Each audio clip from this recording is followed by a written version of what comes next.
අඩේ මට ලක්ෂ 5ක් ලැබිලා. මොකක්?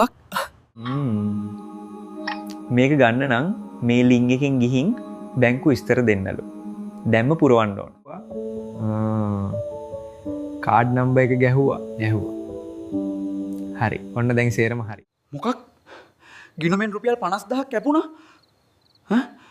මේ මොකද මේ වුනේ?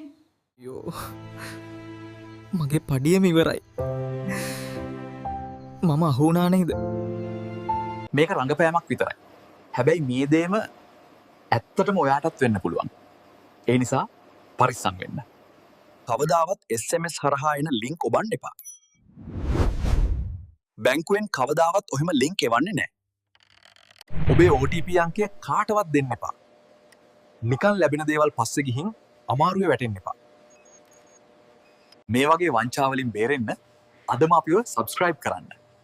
යාළුවන්ටත් ෂෙයා කරන්න. පරිස්සමෙන් ඉන්න.